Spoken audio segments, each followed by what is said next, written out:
Brevemente aclarar que yo soy abogado querellante. Gate o Gate, y aquí hay varias aristas, pero aquí el trabajo en realidad que logró determinar todo esto ha sido la ministra señora Rutherford y la unidad especializada de la Policía de Investigaciones de Chile. Ellos la verdad que han estado a la altura, y esto a la vez nos lleva a ver la contracara. La justicia militar, la vieja justicia militar, la cuestionada y ciertamente cuestionable, nos ha dado a los chilenos más garantía de investigación y seriedad que el Ministerio Público, con su Fiscalía de alta complejidad. ¿Cómo es posible que la Fiscalía, indagando ya hace más de 4 años, todavía no formalice al señor Fuentealba? Yo creo que estamos pasando quizás por alto, o se ha pasado por alto, dado el nivel de opulencia, de descaro, ¿cierto?, con que se han malgastado los dineros públicos, cómo las instituciones responsables de resguardarnos y de la persecución han fallado. Porque hoy día aquellos llamados a cuidarnos, los generales de Carabineros, los generales del Ejército, la pregunta que nos surge es, bueno, ellos nos deben resguardar. Ahora, ¿quién nos cuida de ellos? Y el Ministerio Público está al debe. Está al debe, dices tú, pero la pregunta que te hacía Eduardo me parece que es súper interesante, Cristian, es, ¿estamos abriendo la caja de Pandora o esto es recién la punta del iceberg, lo que hemos conocido, este lujo, esta opulencia, estas mansiones, automóviles de lujo de 40 millones de pesos, viajes, o sea, 40 millones de pesos en paisajista, claro. O sea, ¿es la punta del iceberg? Es la punta del iceberg y es la luz que nos ha permitido hacernos una pregunta, aunque muchos ya la teníamos y en cierto modo conocíamos la respuesta, no los montos, de qué es lo que pasa, por lo tanto, con el resto de los altos mandos o del alto mando y de las instituciones encargadas.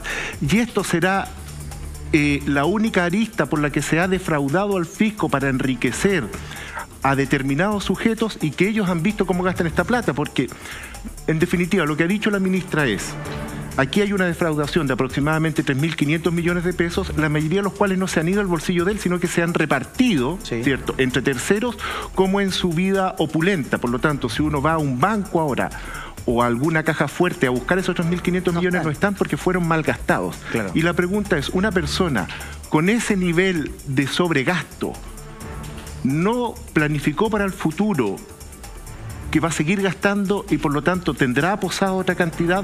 ¿Hay otros mecanismos de defraudación? Y yo creo que sí lo hay. ¿Cuáles crees tú que son esos otros mecanismos de defraudación? Mira, bueno, el mismo hecho que el general Fuentealba haya sido procesado en una arista nos habla de una pluralidad de aristas, es decir, de una maquinaria de defraudación al interior del ejército y que viene desde hace años. Y esto viene incluso de la misma voz de la defensa del señor Fuentealba. ¿Qué nos dice la defensa del señor Fuentealba? Él no ha hecho nada con los gastos reservados que no se hubiese hecho con antelación. Perfecto. Esto es un modus operandi. O sea, claro. Esto es una cultura de...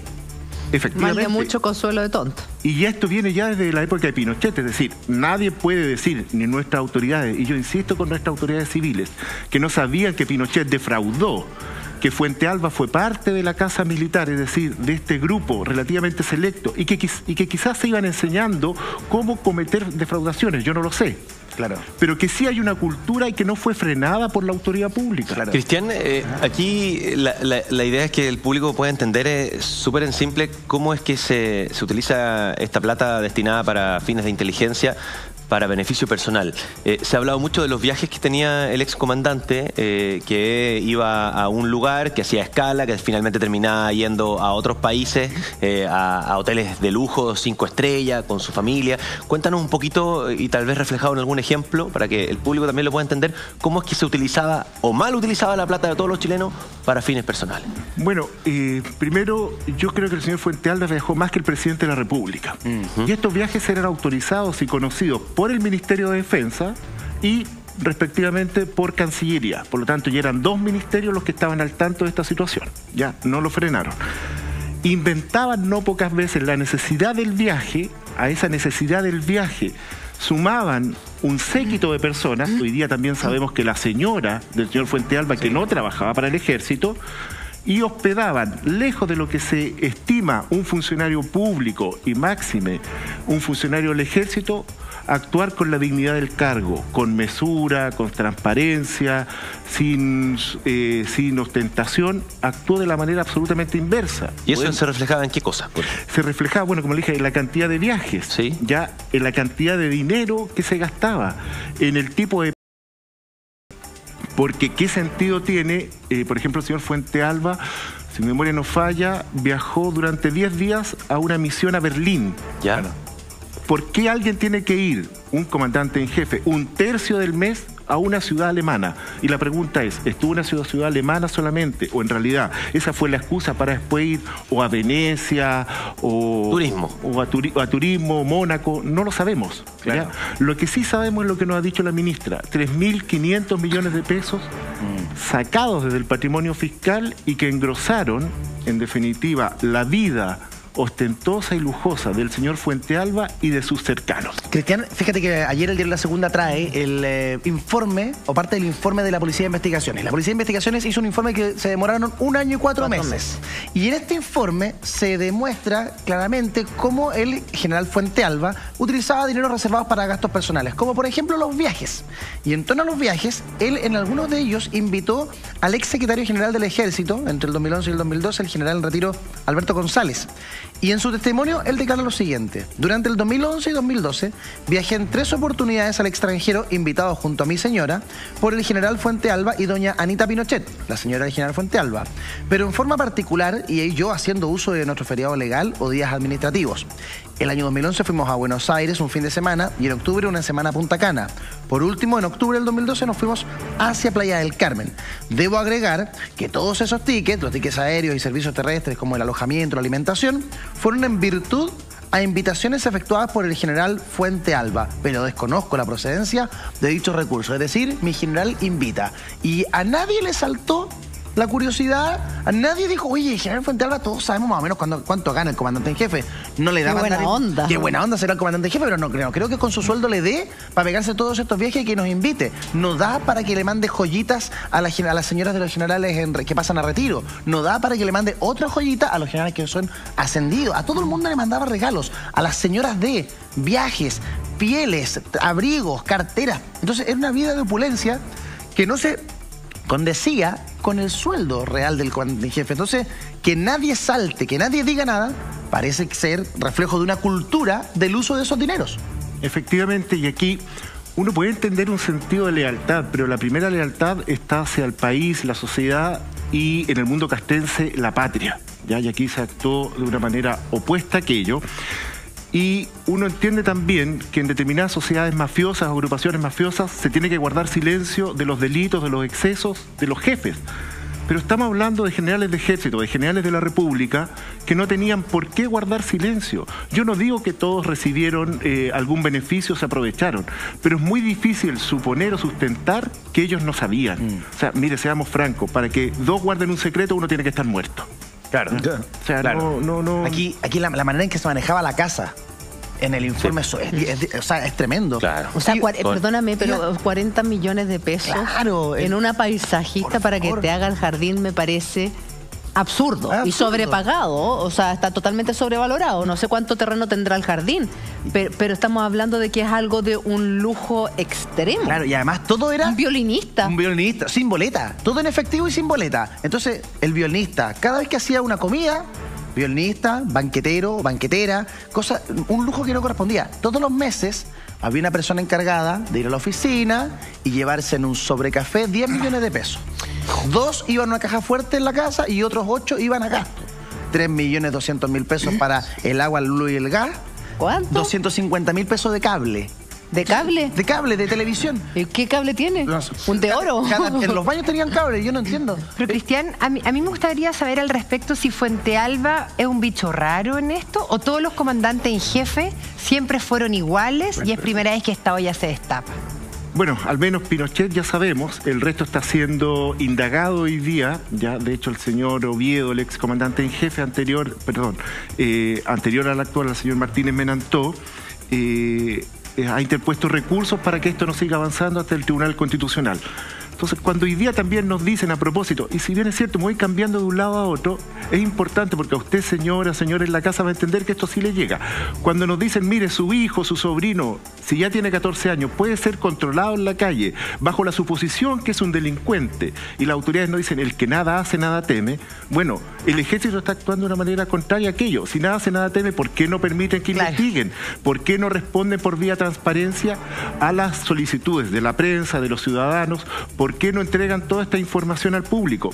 Ahora bien, el que se haya sacado estas plata de gastos reservados de área de inteligencia, aparentemente da, con todo lo que se ha dicho, solo para estos aspectos suntuosos. Mire, quiero mostrar aquí un documento, es una denuncia que hace un oficial de ejército, ordenado por la institución, contra una empresa que se llama Powerty. Esta empresa Powerty era de un oficial en retiro del ejército, y hay que ver ese oficial en retiro del ejército de qué excomandante fue compañero, eso yo se lo aseguro. Y lo que aquí nos está diciendo, que esta empresa ha realizado trabajo al Comando de Bienestar, o se han comprado, entre comillas, trabajo al Comando de Bienestar por 8.000 millones, no sé si me entiende bien, 8.000 millones de pesos, los que nunca fueron encomendados, es decir, el ejército nunca los solicitó, ni menos realizados. 8.000 millones. O sea, como boleta falsa. Claro. A ver, mire, la manera usualmente de fraudar es la siguiente. Yo necesito este vaso. Tú me lo vendes. Vale 1.000, negro. Te lo vendo en 10.000, nos vamos 5 y 5. Ok. Después, yo ya no requiero este vaso, pero tú me dices, oye, igual, sabes que tengo 100 vasos, lo necesito vender. Ok, seguimos con el mismo trato. Pero ya después llegaron al descaro. Ni que tú tenías el vaso, ni que yo lo necesitaba, ni que iba a ser como que lo necesitaba, simplemente tú me mandabas la factura, ya ni siquiera me mandabas los vasos sobre el precio, y yo te pagaba. Pero una factura falsa, entonces. Ni siquiera una, fueron decenas. No tenían ni timbres de impuesto interno. Ese es solo un ejemplo. Este es solo un ejemplo, una empresa en una arista. Y lo que dice acá, agrega, con fecha 14 de enero hemos recibido carta del banco tanto, la que da cuenta de intención del cobro respecto a estas facturas. ¿Cuál es la importancia? 14 de enero de 2015. La denuncia se hace el 19 de enero del 2015 por este oficial de ejército. ¿Sabe lo que realmente ocurrió? Cuando el ejército se da cuenta que ya no pueden controlar la información, ahí van corriendo a la fiscalía y la entregan. Porque esto lo venían investigando hace meses. Y la pregunta es ¿por qué no denunciaron antes? ¿Y qué pasó con este oficial que hizo la denuncia? Ni siquiera fue sancionado porque pidió la baja. Él pidió la baja. Claro. Porque donde le dieron la oportunidad, empieza el sumario administrativo, investigan y alargan y alargan. Y esto se modifica cuando el banco dice, momentito, vamos a cobrar. Y por lo tanto la luz de alerta se enciende dentro de la institución y dicen, ya terceros lo saben, así que mejor actuemos. Y no tengo la menor duda que alguien de adentro filtra a un medio de prensa para que se sepa y así matan el punto y nadie sigue investigando. Esta es la manera de actuar. Finalmente tomaron la cultura del ejército oriental. Es decir, el comandante en jefe dice, los caballos son míos, las lanzas son mías, los hombres son míos. Mire, aquí tenemos un documento, un decreto, que fue visado por orden del ministro de Defensa de la época, el señor Alamán, donde el comandante en jefe pide autorización para que 2 oficiales, junto con su hijo, Fernando Fuentealba Pinochet, también oficial de ejército, vayan a un curso por 7 días a Canadá, todo pagado por el Estado. Entonces, y esto se envía a Cancillería, a la Subsecretaría. ¿Cómo a alguien no le llama la atención que yo, comandante en jefe, pido que mi hijo vaya? O sea, no había ya ni un pudor o recato. Es que yo creo que, ¿sabes cuándo no hay pudor, Cristian? Cuando, por ejemplo, la señora Anita Pinochet, la señora de Fuentealba, le pide a uno de los funcionarios del ejército que le vaya a comprar regalos para sus amigas, para sus amistades. Pero no va a una multitienda a comprar una polera, o a comprar un chaleco, o a comprar una crema, que a mí ya me parece que no corresponde. Sino que va a Hermès, en Alonso Córdoba, esta casa francesa costosísima, a comprarle pañuelos y echarpe. Un pañuelo en Hermès, 600.000 pesos. Uno, 700.000 pesos. O sea, es una locura. Claro, o sea, era gastar y gastar y gastar, porque la plata no es mía. Fácil. Ahora, ese oficial, yo me pregunto, ¿por qué no denunció? Es que igual hay una jerarquía también. Bueno, pero si no es un club mafioso.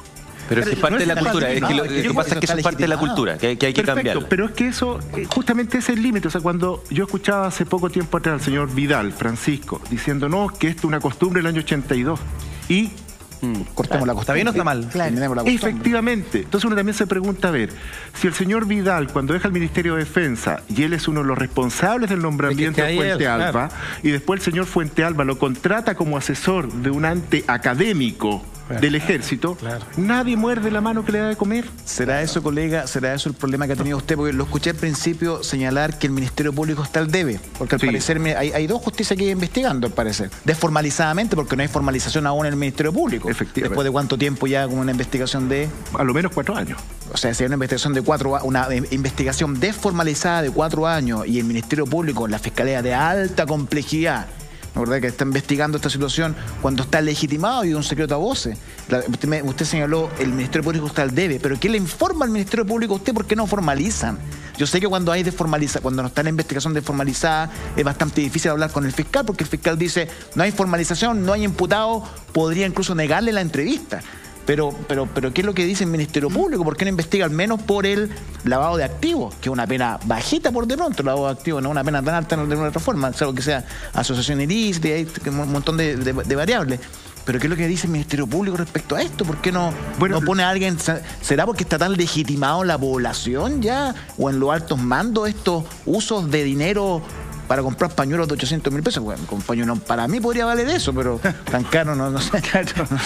Bueno, no sé, esa es una respuesta que tiene que dar el Ministerio Público. Ahora, no son pocos los casos, en definitiva, de delito de cuello y corbata del mundo civil y uniformado que no son indagados o cuya sanción, en definitiva, es tan baja que el Ministerio Público prefiere no perseverar. Pero aquí tiene que haber una señal, no solo del legislativo, que va a proponer de ahora en adelante penas más elevadas, sino que también del Ministerio Público de perseguir. O sea, aquí teníamos un senador que nos habló del raspado de la olla y haciéndose la víctima y no le pasa nada. Entonces, la señal que da a todos los sectores, esto es llegar y llevar. Y así, jóvenes en poblaciones, en otros sectores, que no han tenido la posibilidad de educarse, hacen el portonazo. Pues, ¿y por qué si él va a Hermes? ¿O por qué él, si se viste con tal marca, yo también tengo derecho y yo lo hago de otra manera? Yo no tengo la posibilidad de defraudar porque no tengo un amigo coronel o general. Entonces robo un auto y entro y hago mi propio portonazo.